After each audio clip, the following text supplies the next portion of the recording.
Welcome back to Pocket Potential. I'm your host, Paul Croswell, and I hope you are ready for some raw thoughts on a polarizing and personal topic.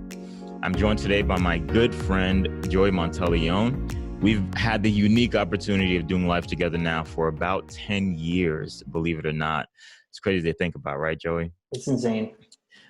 We've shared experiences in music, having both been professional artists before in our lives, in ministry leadership, specifically having, both been ministry leaders. Joey, a worship leader, myself, a student pastor, or worship pastor rather, and myself, a student pastor, and in life, so Joey, you're married. I'm married. You're a few steps ahead of me. By few, I mean two little pitter patters that you have running around currently I that wish I love. they were pitter patters. Welcome back to the show, Joey. How are you? I'm doing well, man. Thank you so much for the invitation and the welcome back. It's always good to have conversations with you. Absolutely. And so our topic for today is racism. And, we've talked about what's this before. that? Yeah, right. It's like, oh man. But as racial tensions rise again, and continues to do so, Joey and I realized that we had a unique position that we can speak about this from. To be honest, we can talk about this from a bunch of different angles: the angle of ministry, of music, and navigating the music industry, and so on. But we decided to have this conversation simply as friends, as a Black man and a white man who've become brothers and are both impacted and feel passionately about this issue, this reality. And we've talked openly about it before as friends, but this time we're sharing our conversation with you because we want for everyone else to be able to have this conversation openly with their friends. And so to start us off, I think it's really important to talk about that, to talk about why it seems like there's so many people who have a hard time with having this conversation with their friends, or even starting the conversation with their friends of different races. Why do you think that is, that happens, Joey? To me, and this isn't 100% of the time, so I don't want to be, outlandish to say this is always the case, but at least within my experience, it's difficult to have these types of conversations because there's no history within friendship. Yeah. You and I have weathered a lot of things, and so it's sort of like, well, we got to chat about this. Yeah. And we do so with vulnerability, but that's because there's been vulnerable times before. That's because there's been tears before. That's because there's been struggle before. And there's a trust element that you and I have that has not come naturally. It was a lot of work, but it was also similar shared experiences and the way we see life. It's valuing your opinion over my own and vice versa at times. And when you can't have that type of a conversation, trust and time are usually short. That's my opinion on it. Yeah. No, I think that's so true. And I love what you said about really being able to lean on just a friendship. We've had experience together. We've weathered a lot. In other words, we've earned each other's trust. Correct. And, in being able to have this conversation. It's not like we're starting out from that place. It would have been very, very awkward. And how many times within the conversation that you and I have, do we say the words, "I hate you"? Often. Now, obviously, nobody else is at that table when we're having those conversations. But and so you should probably give some context to that. Whenever the phrase "I hate you" comes out, it's because we're valuing the other person's perspective, and we recognize that even though we don't like what's being said, we realize that it's for our good. It's with the best of intention, and it's a position that we don't have currently. And so there's a level of humility. And I think when we talk about this topic of racism, there is no level of humility that starts out and says, "I need what you have." Yeah. And that's difficult. That's not natural as human beings, but if we're going to get past the superficial, he said, she said, I hear you, but I don't really listen, there's got to be time, there's got to be trust, and there's got to be humility. Yeah. And the ability to be able to say to each other, I'm going to tell you something you don't want to hear, but you need to right now. Yeah. That I think is probably one of the deepest revelations of where your true friendships lie. And You know to what I mean? stay at the table, Yeah. to sit there and take it. And to act on it at that, right? To take it to the next level. And as I thought about, this idea of why this conversation is difficult, one of the things that came to my mind is this actually hit me last night as I was going to sleep. I thought about it like it's almost as if you were given the responsibility of telling your friend's mom or your friend's dad that they have cancer. Mm. Right? Like there's so much fear of stepping on an emotional landmine, of not saying the right thing, of how you say it. And that's why, the relationship is so important, right? Having that experience, that history together, and being able to speak openly and say what they don't want to hear, but may need to hear. Exactly. And I think the reality of it, to take it to the next level, I guess, or a step deeper, is that America has this cancerous sickness embedded deeply into it. And it's going to take the power of God through fasting and prayer, as well as serious social or societal chemotherapy, if I could put it that way, to heal and grow from it. But we have to have the conversation, because just like cancer, it affects the entire body, right? The entire body dies if it's unaddressed. There's particular areas in the body that gets eaten up faster, so like racism has a severe and the most severe impact on the Black community, but the entire body still suffers because the sickness is there. And so that's kind of what goes through my head when I think about the difficulty of having this conversation. And I really think you just put it perfectly. And moving forward, I think it's important for us to define racism uh, as we have this conversation, because I'm positive, I'm fully convinced that there are some misconceptions about what it is and where it exists that makes it difficult to talk about openly. Do you have any thoughts in terms of defining racism? I know I have some thoughts on that, but I'd love for Yeah. you to share first. I mean, there's the Webster's definition, which is just the belief that one race is superior over another based on a ton of criteria.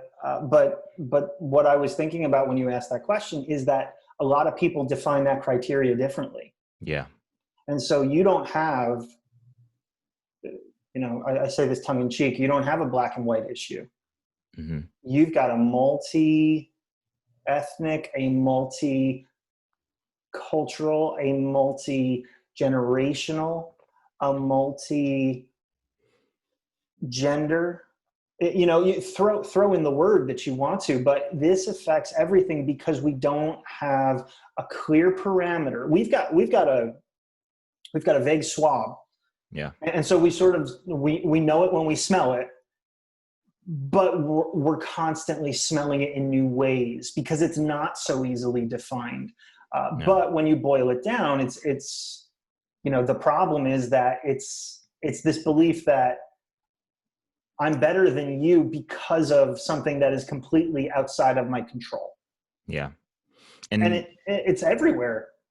That's absolutely. Absolutely everywhere.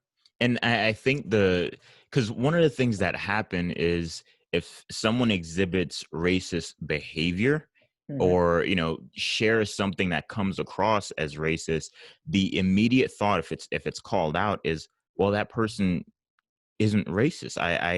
I know them. And as I thought about this, it became clearer and clearer to me, right? And this may rub someone the wrong way, as I think a lot of things we say going to rub some people the wrong way as we have this conversation. Oh, just one. And just for those of you who are watching, neither of us wear glasses. These are blue lens glasses because we've just spent so much of our lives Because we're on. old. Yes, that's the simpler way of putting it. That's what it Although is. you are older, so I'll Yeah, keep you in buddy. mind. More But more experience. as I thought about this, what came to mind is that when it comes to racism, it really is not as much about the intention of the heart as it is about a skewed perspective or subconscious discrimination that informs behavior. Right. Mhm. And this is my opinion. So for those of you who are listening who disagree, it's fine to disagree, but that's just my opinion. I think it can exist in areas and in places that we don't even know sometimes. Right. And so I can have a friend, right? So I can have a white friend, EI Joey or IE Joey. I never remember which way that goes. But for example, right? EIEIO. But say I have a white friend, right? Or I have plenty of white friends who I know for certain are willing to die for me. I have friends who will jump in front of a bullet for me. They will never have a second thought. It's just not something that would cross their mind. They Mhm. do not value me any less. They don't love me any less. They don't treat me any different because of the color of my skin. Not on an intentional level. However, it's still very possible because of a subconscious discrimination due to media or just the narratives that have been told or the embedding that's happened in our society, that person can still say something that comes across racist. Mhm. That person can still do something that comes, and they are not racist. And I think this is the separation that has to happen. It's Mhm. possible for someone to say or do something that is racist while they themselves are not. Which I think then demands a new vernacular. Hmm. Because you say, well, I'm not racist. And what you're really saying is, I don't outwardly prostrate myself as thinking that you're less than me. Hmm. However, there, like you say, there's an embeddedness that we're either born with, or at some point in our lives have been shaped by the ignorance and fears of other people, and therefore we need to work actively to get those out. So I do think there needs to be a new frame of mind, or even a new word to just say, you might not act on this, but you're still ignorant with your vocabulary. Yeah.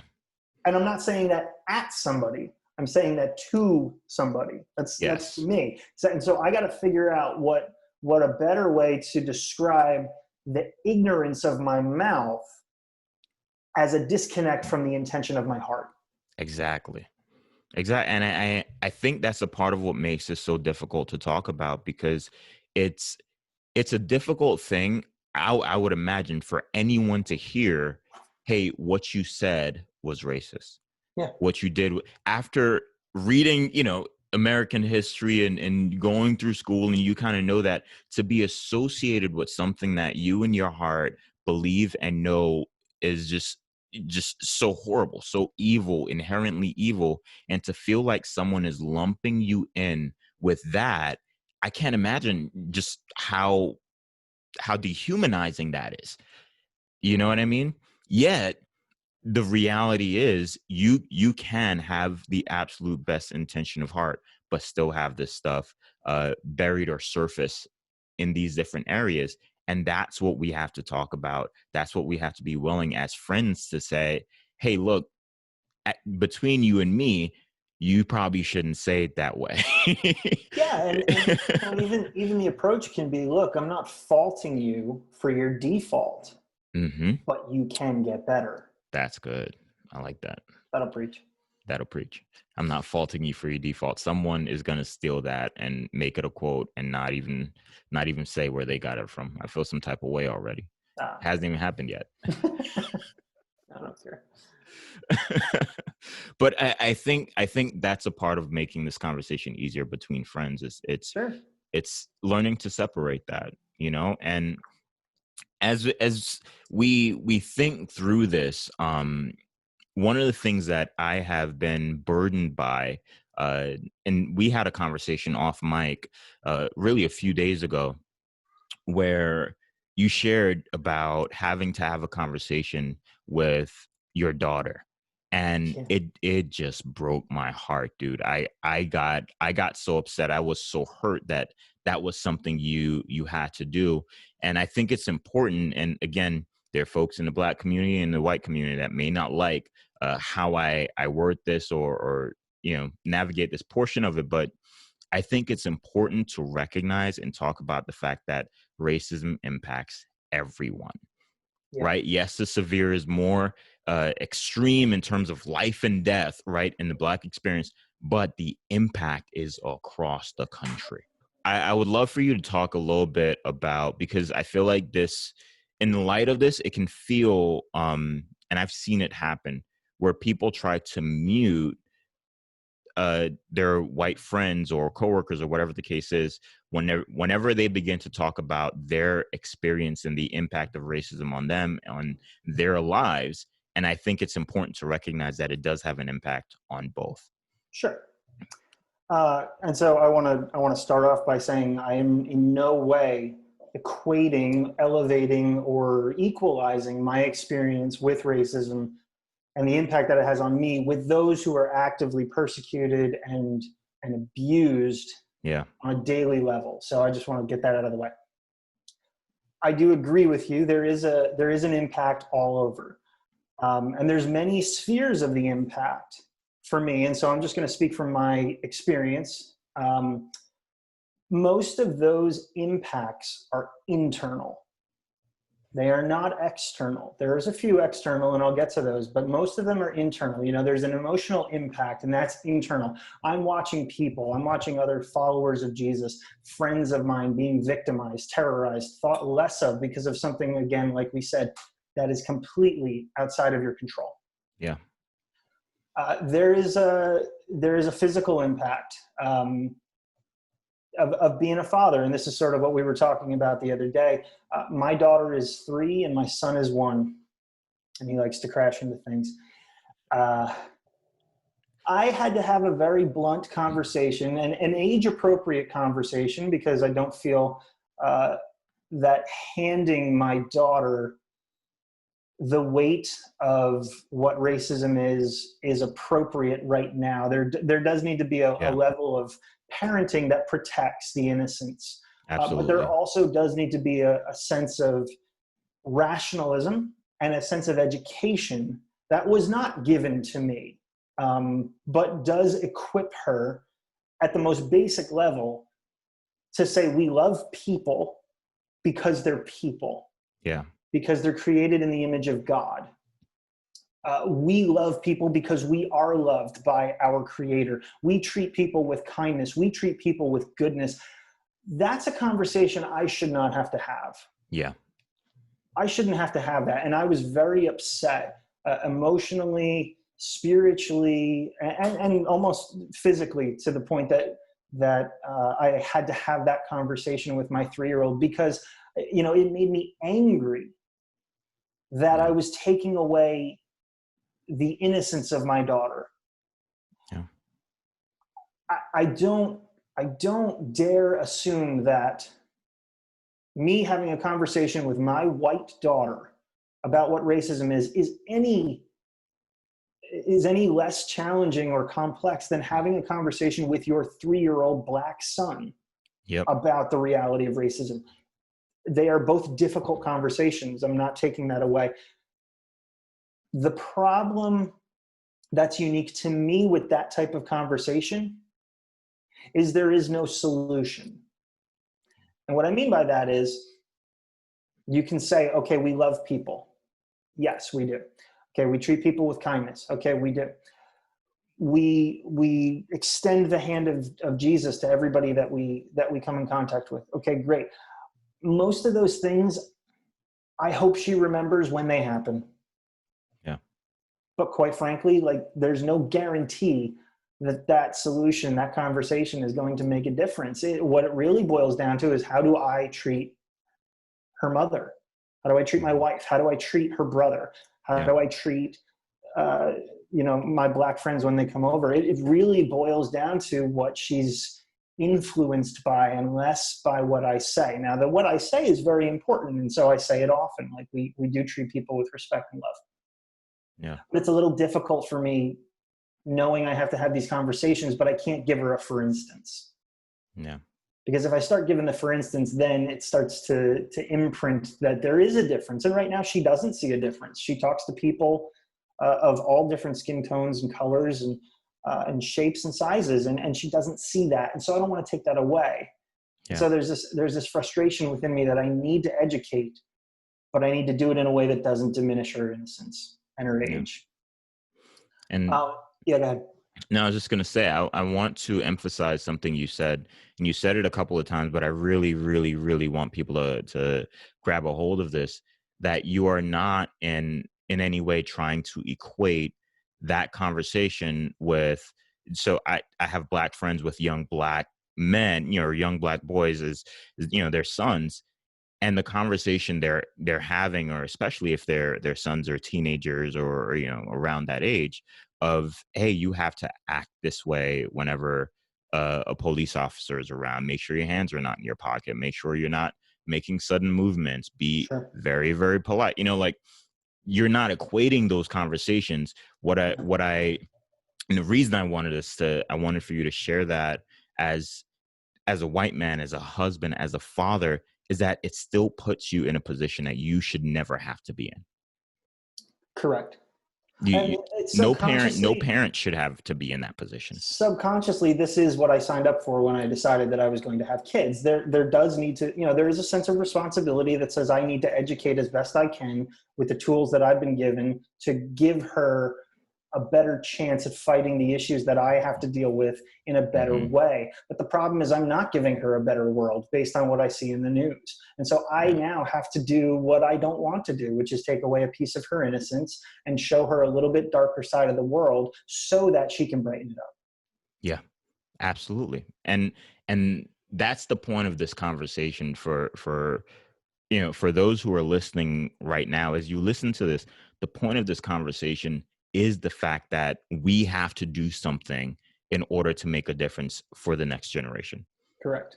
If our predecessors, right, the generations before us, they did all that they could, as far as, I'm convinced they did all that they could to move the needle forward. And they did move the needle forward. Yeah. The needle still has moving, it still has room to go, though. And it's our generation's responsibility now. It's our turn to do our part in moving that forward. And, so for you, that has an impact on you as a husband, as a father. And again, I don't need to over, express it, but it also has an impact, obviously, on Black friends and fathers who have to have conversations like this. I have two younger sisters, and to share an experience, right? My younger sister, who just turned 20, so she was 19 when this happened. This happened in 2019. I think I shared this with you. Mm-hmm. Where they had recently moved to a neighborhood where, it's a majority of, they are the minority in that neighborhood, to put it that way. Yeah. And she gets pulled over. She was driving home from school. She was in college, and she was driving home from school, and she gets pulled over in this neighborhood. And this was her conversation with the officer. Do you know why I pulled you over? No, officer, I don't. You don't look like you're from around here. To which she responds, I'm not sure what you mean by that. And he responds, are you delivering something? And now, I don't know the intent of that officer's heart. I would, actually argue that he has probably a really diverse group of friends. In my heart and in my mind, I believe that. But in that moment, what came to the surface was this subconscious or conscious, who knows, predetermination of who she is, where she belongs, and where she doesn't belong, based on the color of her skin. Right. that, and that's kind of the experience, and that's what we're trying to bring forward in this conversation, is that we have a responsibility. And I love this, and I get emotional even thinking about it, because I think this is what Jesus wants. Well, yeah, I mean, great segue, Paul. There is the spiritual impact of this as well. And this is just me personally. I don't speak for my church. I speak for me. But there's a spiritual impact of racism on a white guy with two little kids, married, living in suburban New Jersey, of wondering when the church is going to wake up and do something. Yeah. We don't need another conference. Yep. I don't want to hear another worship song. I want to see unity. I want to see solidarity. Yeah. Because I posted this the other day, but anything less than those things is unbecoming of our call to the gospel. This isn't the gospel. This isn't good news, and we're allowing it. Absolutely. To some level. Now you could say, well, there are churches that are impacted and there are churches that are fighting. Yes, there is. But the church, the unified church, is not taking a stand on this. To the point that says this does not align with the Savior that we claim we follow. Mm-hmm. It doesn't. When one side of a black and white issue is elevated over another, and the oppressed are essentially told, okay, now go fix it. Mm-hmm. That's not it. I'm sorry, that's not it. Yeah. And I think you said it perfectly, that it just doesn't align with anything remotely close to the gospel. Yeah. And it's just interesting, because I can't really find a way to articulate this as well as I know it can be articulated. But you think about the fact that Jesus was a man who was falsely accused and publicly murdered for something he didn't do. Yeah. Just the heart that we should have towards those who find themselves impacted by something like that. Jesus understands profiling. Oh yeah. You know? Oh boy, did he. And so there's a ton more that we can talk about on this topic. And I mean, if for those of you listening, if you're listening to this and you're like, man, I want to hear you guys talk about this some more, I'd love for you to talk about X, Y, and Z.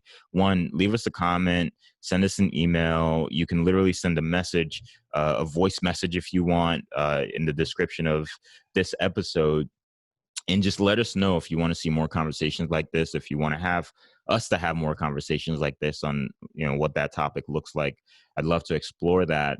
But in each of these episodes, we like to talk about a small step in the right direction. Like, what's a small step that people can take to move in the right direction? Jerry, what would be your suggestion? So, as a white person, this is my perspective, you need to become the advocate and the champion for equality of the body, the soul, and the mind.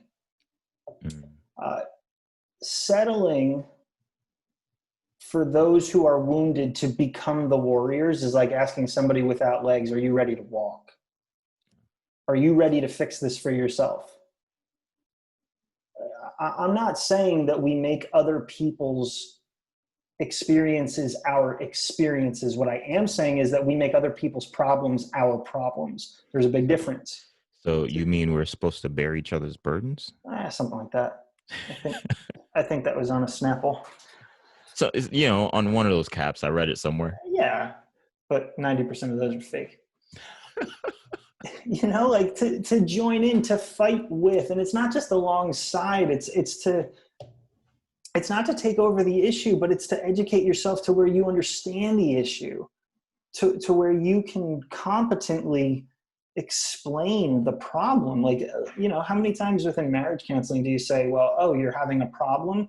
Can you explain the other person's point of view? Well, if you can't do that, then you don't understand the problem. And I think right now within the white community, there's a big information gap. because like we said before, we're not submitting ourselves humbly to being educated. We think we know everything. But similar, you didn't say it before, but you implied it. 1 Corinthians 12:26 says, if one member suffers, all suffer together. If one member is honored, all rejoice together. There's a member of our community, with not just the church, just humanity. There's a member that is not being honored. Yeah. There's a member that is not being treated right. There is a member that is suffering. And if one member suffers, all of us are suffering too. Now you might say, well, I don't feel the lack. I don't feel the disconnect. I don't feel the suffering. Really? Like equality? Treating people with dignity, treating people with respect, love. I'm not talking in a hippie way. I'm just talking in a humane way. You don't feel that? Yeah. To me, first step, you got to start recognizing that one member is suffering. And not just like, oh, okay, I see it, it's on the news. Like, you've got to start becoming the champion here. Because we're essentially asking the oppressed to become their own savior. Yeah. And let me be clear, I'm not saying that white people are going to fix the problem of racism. That's not what I'm saying. What I am saying is there's a big information gap that we don't even know we have. And so until we recognize that we're at a deficiency, we can't actually engage in a way that's beneficial. Yeah. And I love that you shared that. One of the things that I've seen that has broken my heart, and I think I've shared this with you. If I haven't, yeah, it's fine. But is so George Floyd specifically, right? I'll bring him up for sake of clarity. When that video surfaced, and we all saw, we watched the horrifically what happened. It hurts my heart to have to say that I have seen who I, for a long time, was, and to an extent still am convinced are good Christian people, say, well, we don't know all the facts yet. Correct. We don't know if that was racially motivated, or we don't know if that was his intention. And what was so sad for me about that is the fact that it's 2020, right? I remember posting a video in 2016, if not earlier, asking how many more isolated incidents do we need to see before we realize that it's not isolated incidents, and they're not isolated incidents anymore. The fact that that video surfaced, and I've seen police officers from all race, all, both genders, say, you'd see that video and say that was murder. Like, from a police officer watching that video from all across the country, different states, police officers are watching that, and that's their feedback. Not as a Christian, not as a, from a political point of view, just as an officer watching the video and watching what's taking place with all four officers, and for them to see it and to say that. But for in the Christian community, for someone to see it and say, well, we don't know all the facts yet. Yeah. I think we have to admit that there's a level of ignorance there that has to be talked about. It's got to be reckoned with. And I think, just to cut you off, everybody says not to cut you off, but that's exactly what you're doing. Just admit that you're doing it. To cut I'm good you with off. it. What we saw with George Floyd is the end of the line. What I mean by that is racism to the utmost. Yeah. It led to murder. And that's what it will eventually become, left unchecked. So now everybody who's saying things like what you're hearing, well, we don't know, you're seeing the end of that train of thought before your eyes. And something doesn't trigger within you. To me, that's very concerning for somebody who professes life. Yeah. Somebody who says, I follow the risen Savior. You're just going to watch murder and say, well, we're not sure. Yeah.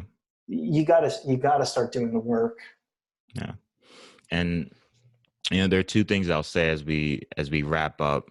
One, thank you so much. That's not the first thing, that's the preliminary thing, but thank you so much for being on and being willing to have this conversation with Anytime, me, man. Joey. Anytime. The first thing that I would like to say is, if you are a police officer watching this, because I have friends who are police officers, one, thank you so much for what you do. In no way at all was anything shared here in this conversation intending to minimize what you do or to overlook the fact that there are officers who do stand up, who do speak up, and who do not condone behavior and activity like that. And we in no way want to overshadow or overlook that. If nothing else, we celebrate you for your bravery, recognizing that could ostracize you in your precinct if that's not the norm. The other thing is, my suggestion for anyone listening who's asking the question, what can I do to help? How can I be a part of the solution? My suggestion to you is, don't pretend that your friend's experience are anything less than what they say they are. Take them seriously and try to understand and empathize. It's like trying to respond to a trauma victim. If someone came to you and said, I was raped as a child, or I was abused physically, if your response is, well, were you asking for it? Were you trying to be enticing? What did you do to deserve it? I mean, just speak to any therapist. The emotional and psychological ramifications of minimizing trauma like that, it's so deep and long lasting, and it can take them years to recover. And so don't minimize when someone comes to you and say, hey, my friend and I did an experiment and we both sent out 50 identical resumes, with two different names on it. And one got 40 calls back and the other got 2. Or I got pulled over for, switching lanes without using blinkers, and I ended up looking down the barrel of an officer's gun. Don't respond with, well, what did you do to make that officer pull his gun? Right. Like, were you polite? Were you nice? That's a traumatic experience. Try to empathize, try to understand. And again, man, we so appreciate and love those who do all they can to actively try to move the needle forward. And our goal in this conversation, one, is to just educate, to share our experience, but also to encourage those who are trying and are willing, trying to figure out, how do I have this conversation as a white person, as a Black person with my friends? How do I even start the conversation? We hope that this helped you. And that's it. I mean, thank you so much for listening today to Pocket Potential. I'm really excited you tuned in, especially to get this far into the episode. Our heart here is to help you to take a small step in the right direction. And if you do like and support this podcast, be sure to subscribe and leave a positive review. It is extremely helpful when you do that. And always remember, a small step in the right direction is a big, big deal. God bless you. Until next time.